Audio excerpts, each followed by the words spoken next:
finally winter. That must mean it's episode 9 of Inside the Toy Box. Today, we are just going to talk about games we played in 2011. The new shine of 2012 is still kind of upon us. That's right. Happy New Year, everyone. Happy New Year. Welcome to the last year ever, right? I think that's how we ended the last show, too, and now we're beginning it. It's coming full circle. I like this. As you can tell, I'm Ryan. I'm joined by Kee-Won today. Hey, guys. And we're just going to talk about games we played in 2011. They might not have necessarily arrived in 2011, but they were new to us in 2011. But I think a lot... we have like a list. We have a list going. I think we did a good job of kind of limiting to at least releases that we thought were 2011. Yeah. Well, there's a couple on my list that are kind of, I don't know. They could go either way. That's true, yeah. Mm-hmm. So I think how we'll do this is, Kee-Won, you can start with some games that you've played, and then where we kind of intersect, I will jump in and be like, oh yeah, that was great. Sure. Or, what were you thinking? Most likely. Why did you play that? Most likely, You'll never get that time great. back. Well, I'll kick it off with Steambirds, and Steambirds is a turn-based aerial combat game that I played on the iPhone. It was originally a Flash game and was ported to iPhone. And honestly, I put it on here because it's one of the first games I really played a lot. I beat the whole thing on my iPhone, and I really enjoyed it. I haven't heard of this one, to be completely honest. This hasn't even registered on my radar. Yeah, it's one of Daniel Cook's games, and you got this little squadron of planes. And you dictate orders for each of the planes for the next about... I think that runs in about 3-second intervals. And you can tell the planes, I want you to bank left, bank right, or do a special move like a loop-de-loop or a figure eight or something. Do a barrel roll. Do a barrel roll. Exactly. But I really like this. I had it on my phone when I took a long trip to Montreal. And it was fantastic because I played it in the car ride. I remember I was in a room. I think we were 4 people in a room, and the one guy just snored terribly. Oh. So I had the worst insomnia. So I got it out and I played it. Now, was it also in French because it was illegal technically if you did not have the French text twice as big as the English? I didn't tell the authorities about it when I crossed the border. You didn't tell the French police? Exactly. But it was great because it was one of my first, this is truly a mobile gaming experience, and I can take it with me wherever I go and, have it when I really need it, for, instance when, this guy just wouldn't stop snoring. So. This game intrigues me because I've never heard of it, but now you're speaking like this is the best thing ever, and I feel like I'm kind of missing out. It's really good for the mobile format. So I'm just not understanding what type of game it is, though. Is it like you said, strategy, but that's a lot of stuff. Yeah, it's kind of it would be kind of like a tactical strategy simulator is the way I'd say it, in that you don't control more than maybe 2 or 3 planes. Sometimes it's only a solo plane per mission, and you're kind of looking on a top-down view of the battlefield. The battlefield is 2D. So like a 1942, like the old arcade games? Yeah, okay. That kind of thing. Except it's more, it's turn-based, right? And then you're controlling more of the movement of each plane on every turn. So. Gotcha. And they have a new version out, or a new kind of sequel, if you will, called Steambirds Survival, which is more of a procedurally generated game in that it's more of a survival type, where you get deployed in and you see how many waves you can last through. So I've just grabbed that. I've been playing a little of that too, and it's been great as well. So just for iOS, or I think it's iOS and Android. Oh well, that's good because then I can play it on my phone. Yeah, maybe, I don't know. My phone isn't. My phone can make phone calls and display things, but it doesn't even play Angry Birds all that well. Ooh, that's kind of the benchmark, right? Yeah, if it doesn't play Angry Birds, then you're just kind of... It's kind of worthless. Yeah. I don't know. Maybe one of these days I'll get a cool phone, but it's the coolest phone I've ever had. Let's move on to number 2 on your list, because this is one I've played as well. So we're taking this back a little more mainstream, and mainstream actually isn't the right term for this, because I kind of view this as a little more indie, but Orcs Must Die was absolutely one of my favorite games in 2011. Love the way it was done. Loved the feel, the aesthetic, and then really loved the combination of kind of being in the environment, but at the same time playing your little tower defense game. Yeah, it was really like a hack and slash tower defense, which is kind of an interesting twist because I grew up playing brawlers like Double Dragon and all that kind of stuff, which it sort of reminded me of, only in like a 3D space. But at the same time, there was that definite tower defense goal. Absolutely. Mm-hmm. What were some of your favorite weapons? So what I ended up using a lot was the Guardians. So archers in particular. I think after probably maybe the 5th level, I didn't beat a single level without using the archers. In conjunction with that, the tar pits were great. Because tar pits are just a general, it slows everyone that hits the tar pit. It's not one of the traps it triggers. Mm-hmm. So, you can do all sorts of fun stuff like that. Like set the orcs on fire, and then they have to wade through the tar, and while they're wading through the tar, you shoot them, or you chop them up, or do whatever with them. So, the archers and the tar pits were a great combination together. Now, where did you play Orcs Must Die? Did you play it on console? I played it through OnLive. Okay, I played on PC, so I got it through Steam. Okay. And a big shout out to the guys at Robot Entertainment because they just released Hero Academy, which we've been playing in the office. Yeah, which I've been playing nonstop for the last day and a half. I've probably played like 5 matches or something like that. The art style on both those games is just really unique, and I like it. It's similar, but yet they all have their distinct feel. I think like they have their signature style, but yet they can differentiate the game. Yeah, it's got personality. It's not one of those things where I look at it and I could confuse it with something else. I look at Orcs Must Die, and that's Orcs Must Die. Exactly. It's got a very distinctive feel to it, which I think is important for all games. And a lot of color.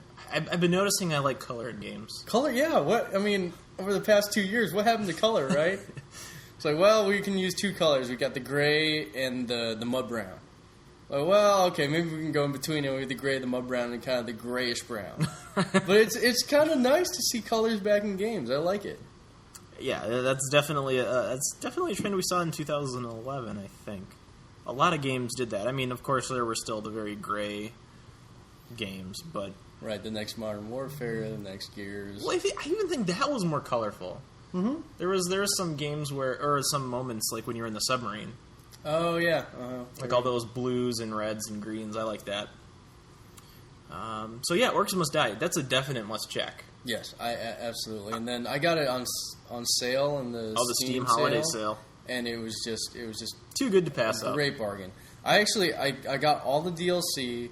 And I beat every single one of the normal levels with 5 skulls, and every single one of the DLC levels with 5 skulls too. That's dedication, because there were some levels that I was just like, I just need to pass this right now. I can't. No. It was just the kind of game that grabbed me enough that I actually went back through and made sure I 5 skulled out each level. Which is like the best rating for people who haven't played this, yeah. Because you can get less than 5. And it means you're inferior like me. It was incredibly frustrating at times because, it's a game where you have waves, right? And you go through like 12 waves, and on the 12th wave, as you're about to beat it, one little guy runs in your portal, and that takes away the 5 skulls. I almost threw my computer out the window. Rage quit. Yeah. Table flip, rage quit. Pretty close to it. But yeah, fantastic game. Kudos to the Robot Entertainment team for putting out just a really fun to play game. We're robot fanboys. Absolutely. Speaking of robots, going right in here. Yes. Oh. Fantastic. Wait. If anybody could see this, wait. I'm putting one mark up here for Kee-Won. There it is. Going right into the robotics. Deus Ex: Human Revolution. Yep, I played this one too. Yeah, really, probably one of my Game of the Year candidates here. Oh, interesting. But, I loved it. It really it did a good job of kind of streamlining the old Deus Ex feel. And, I mean, Deus Ex was one of the first games I remember playing. I think my parents must have been out of town or something like this, right? But I started at about 5 p.m., and then played through, and the next thing I know, I was like, oh no, there's light coming in the window. It's 7 a.m., Some of the best stories about gaming always involve, and my parents left. It's true, because no one's telling you, like, turn that off, go to bed. you just start playing and you see how long the game grabs you for.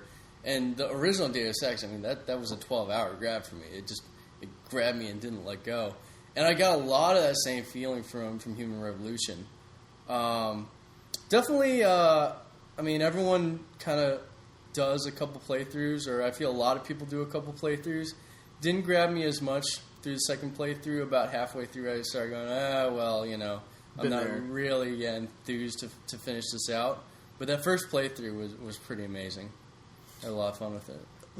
The most fun I had in that game, and this is just going to sound absolutely stupid, like, you're playing this game wrong. Why did you even do that? I just like sneaking around to the duct, like the air vents, hacking computers, and then going out the front door where all the guards are just like, "Oh, hey, nice to see you." That's a perfectly legit way to play Deus Ex. I know, but I mean, I was like the opposite of you. I was playing, you know, the professional, where I get the pistol, put the silencer on it, and just, you know, wipe out everyone on the floor. You know, grab them by the arm and shove them in a janitor's vent closet. Literally filled with like 50 bodies, and everyone was like, "Well, where's Joe? I don't know. I haven't seen him in a while." And meanwhile, this vent is just packed full of humanity. But really enjoyed it. Interesting themes to that game. Yeah, absolutely. Like the you know, what does it mean to be human kind of story. I think they had some very lofty goals with the story, and I think by and large, succeeded. Mm-hmm. I would say, you know, the first time you play it through, there's an element of mystery which drives you a little more. The second time, it felt a little more preachy. But honestly, I didn't mind it too much. There are some games where you play it through the second time, you go, "Oh, I cannot stand to hear this story one more time." But it was okay. It was all right.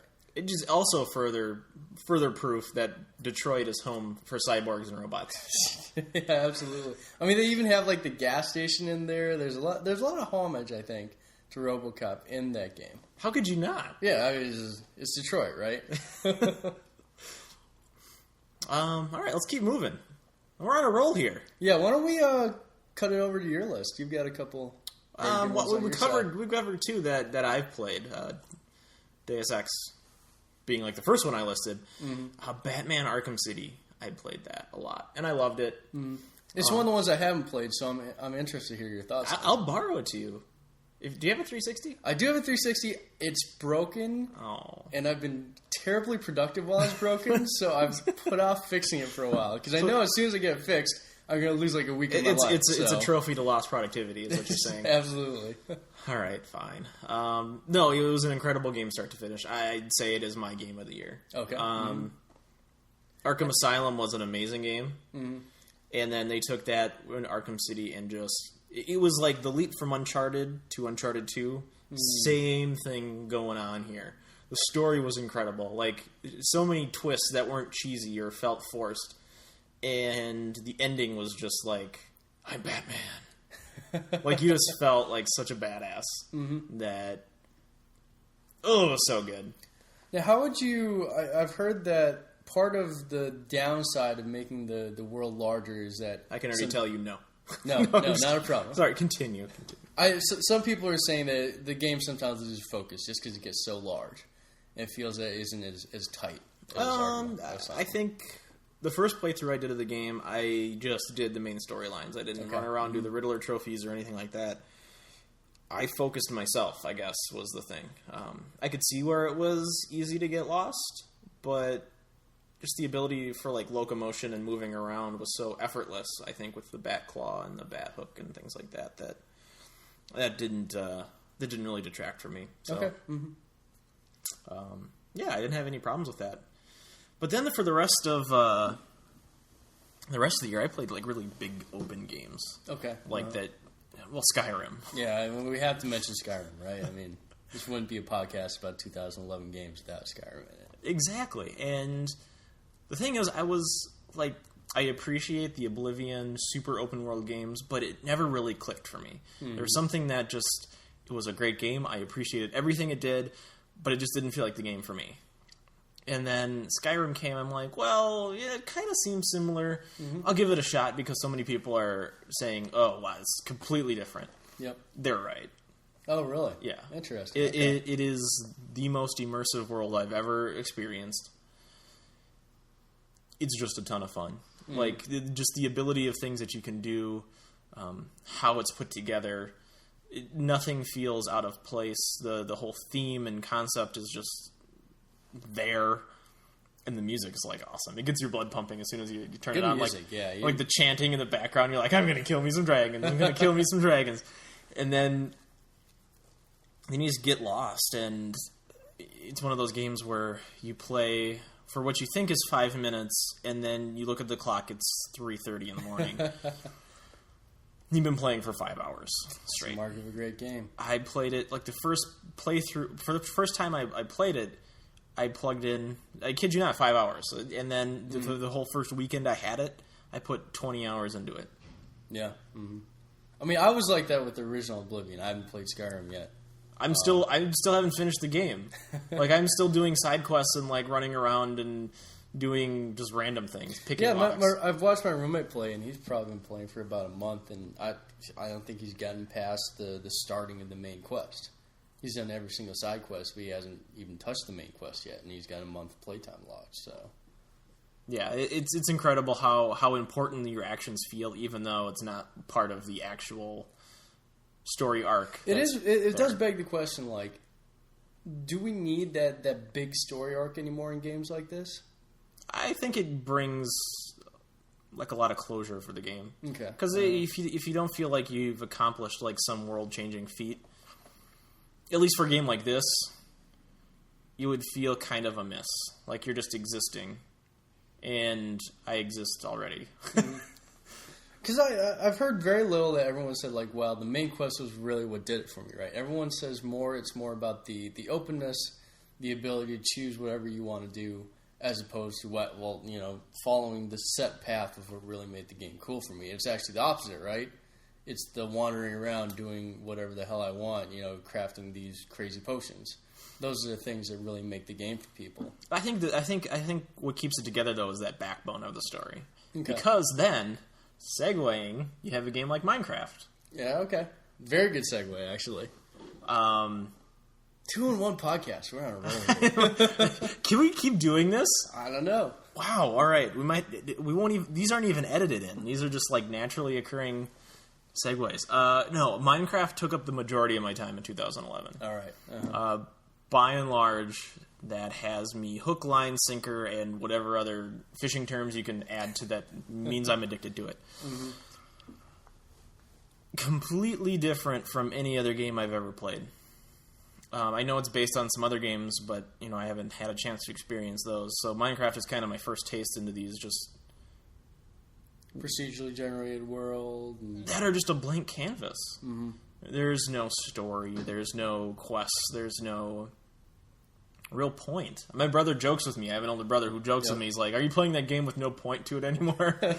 Tell him, of course I am. So, I mean, Minecraft really changed the way I look at games and how story can be added or taken away, and completely changed the way that you play the game. Okay. Mm-hmm. Because if Minecraft had a quest line or something, completely changed what I did in the game, rather than just be like, oh, there's a really cool mountain. I'm going to walk there. I'm going to dig a tunnel 3 miles long. And I'm going to build a house. And that house will keep getting bigger with all this rock I dig out of my 3-mile-long tunnel. And then I'm going to invite a friend over who will laugh at my house because he built a bigger house out of an 8-mile-long tunnel. And just that real collaborative aspect to Minecraft, and that there aren't really any rules, and that essentially it's Lego the game. Yeah.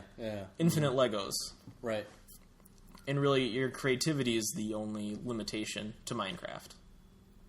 Yeah, I've seen some crazy YouTube videos of guys that just make, like 800 tons of dynamite and set it all off at once.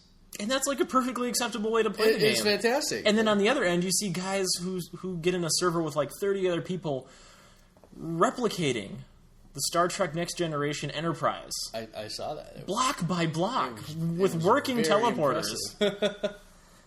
And like, there are no other games out there that afford you that opportunity. Mm-hmm. And just the continued development of the game is really like one of those just oddities in gaming that everything happened at the right time for it, and that I don't think the same success can be replicated unless it's something completely brand new like Minecraft was. Mm-hmm. But do we feel there's room for this kind of more create your own narrative as opposed to games, let's say Skyrim, Deus Ex, Modern Warfare. I mean, I love these games, but they're very much like this is a story, right? This is a story that you're going to follow. Whereas Minecraft is write your own story, right? We're going to give you basically a blank canvas, a blank stage. You decide what goes on in this world. Do we think there's more room for games that kind of give you this blank canvas approach where, there are obstacles, right? In Minecraft, there's monsters that come out at night, and there's limitations on what you can build and how you have to build it. But there's no really set rules saying, you'll get this many monsters on this night, right? It's random. There's just kind of this experience that you live in. I mean, I think so. Yeah, I think within the Minecraft formula, there's a lot of room for that. I mean, you can even have the same essential game. Like, I would be content with playing the same game, only, like, the crafting recipes were completely different. Mm-hmm. Yeah. Mm-hmm. Like, I don't know. I mean, you could imagine anything in Minecraft, and it could be there. But at the same time, like, it's hard to pull off, I think. Okay. And I think there's a lot of things Minecraft has going for it that would be hard for someone else to replicate. Yeah. Uh-huh. Yeah. I mean, it's an interesting topic, and maybe we'll do another podcast on this, the whole concept of story versus gaming, right? There's arguments to both sides about why stories should be in games and why stories should not be in games. I think the answer is it depends. Absolutely, it depends. But anyway, not the topic of this podcast. Something we can discuss in maybe a follow-up one. Are you ready for a hat trick of segues? Oh, bring it in. Speaking of indie games. And cue Humble Bundle. Humble Bundle. It was the year of indie games, I think. Mm-hmm. 2011, in a lot of respects. Big year for indie stuff. And bundles too. Mm-hmm. Like they kind of really came onto the scene and said, "Hey, get a whole bunch of cool games for not a lot of money."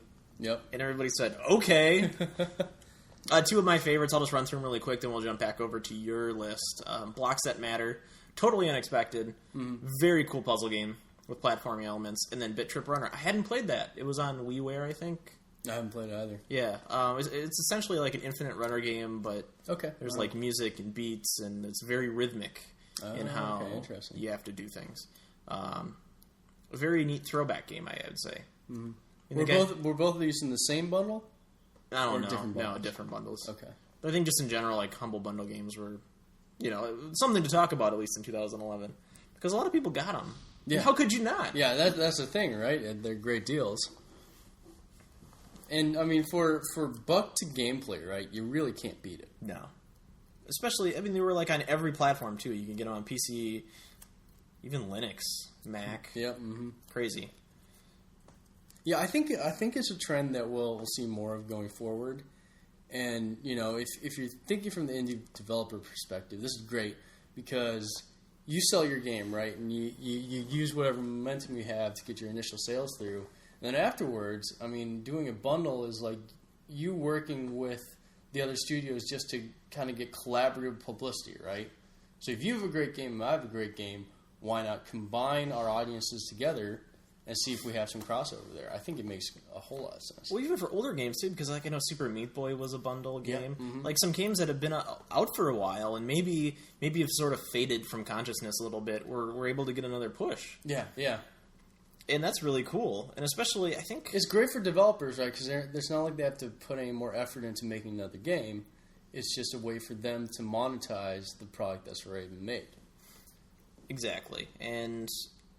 I think there's some people that don't like bundles anymore because they've been overdone, but I don't see any problem with them. Like, if you don't like them, then, I mean, just vote with your dollars. That's true. You don't have to buy them.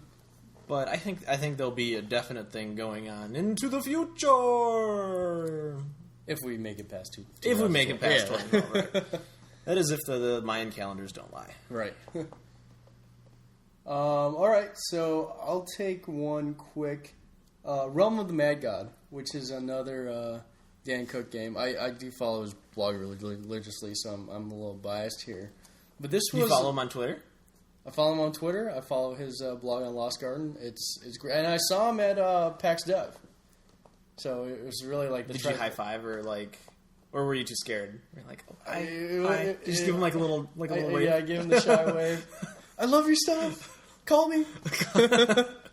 But Realm of the Mad God was it's a web-based game, and it's described as like a bullet hell shooter, where it's just you walk in and there's stuff flying all over the place, projectiles by these monsters, right? And it's set in a fantasy setting, right?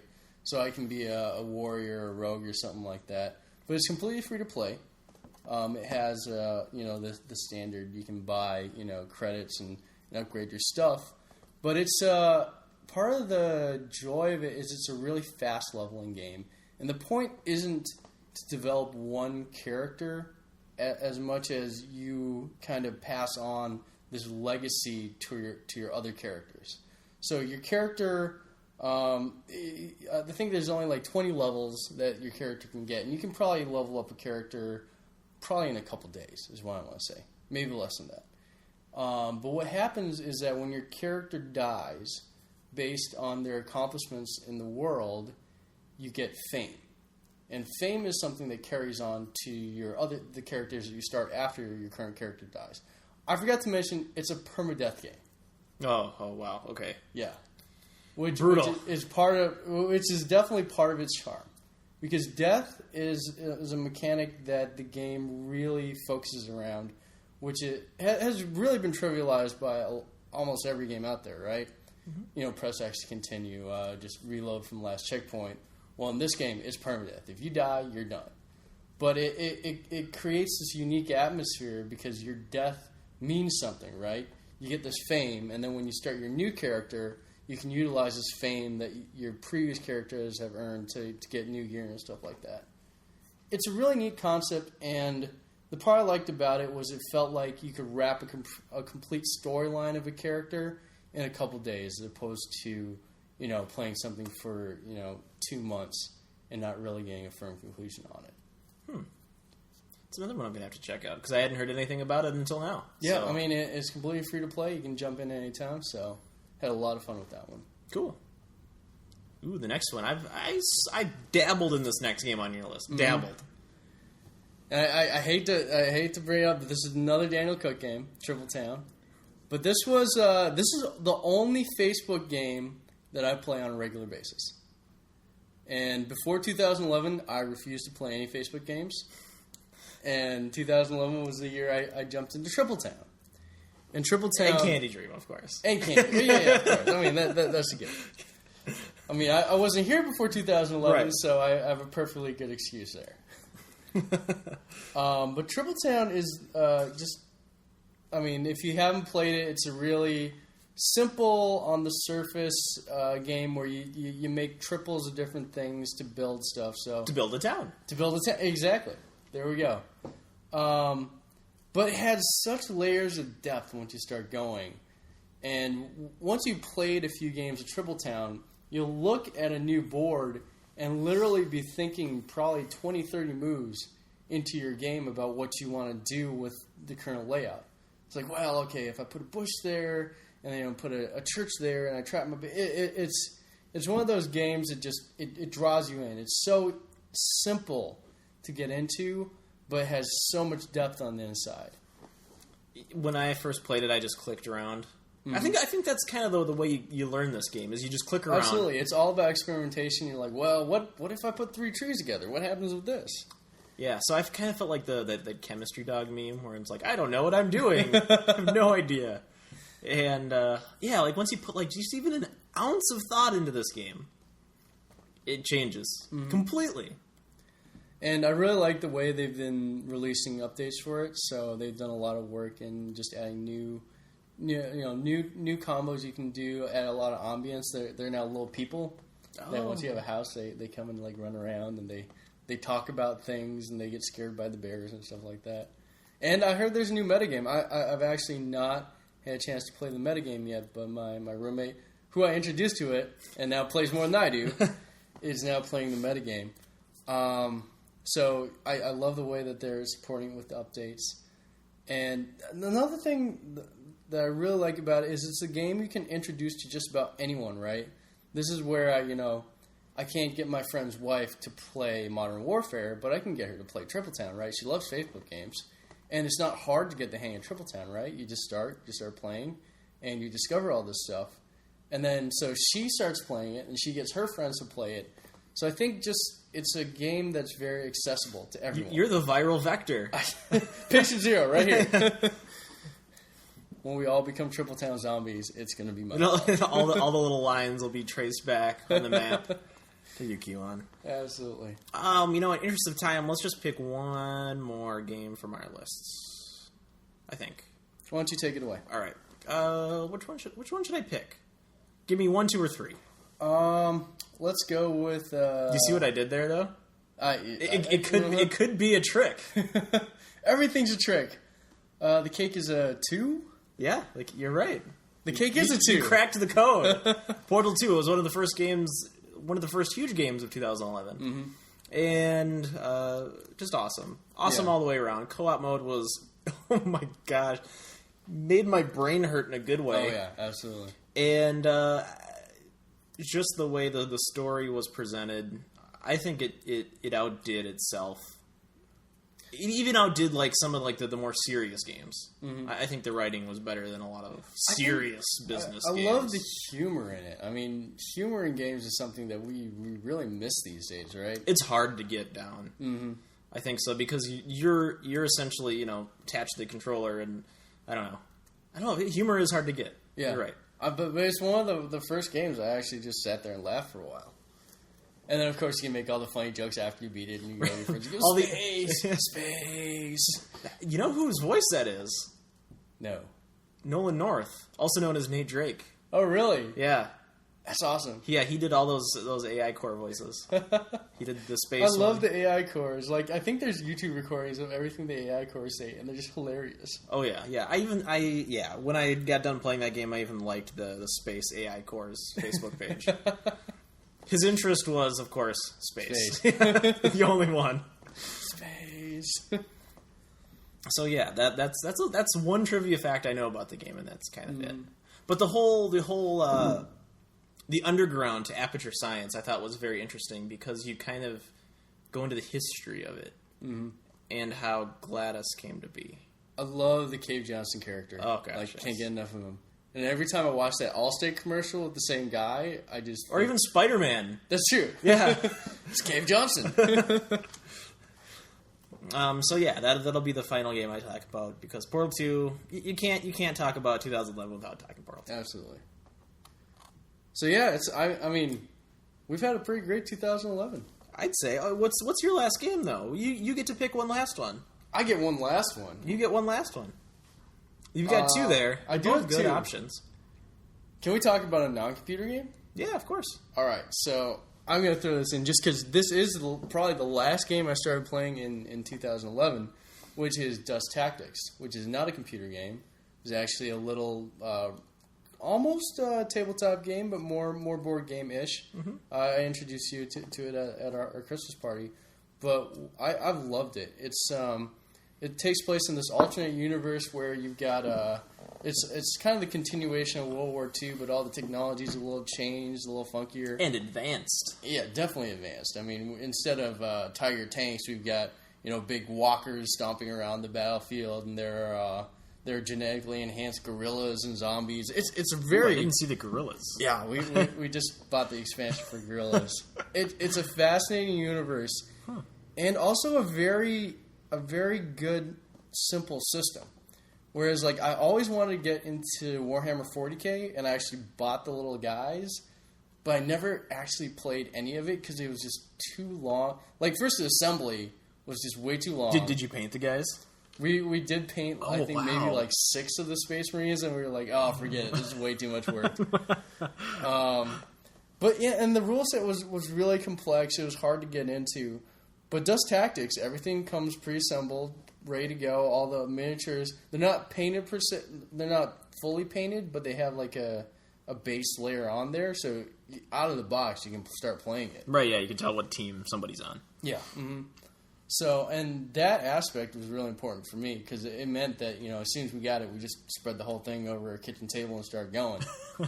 And it's been fantastic. And as I said, we loved it. And over Christmas break, me and my roommate, our Christmas gifts were actually, more troops for Dust Tactics. So now we have all these crazy new walker types, and I got a command squad, which is officers and some snipers and stuff. So it's a really interesting universe. It's a really well done rule set, and something that I'm looking forward to playing a lot in 2012.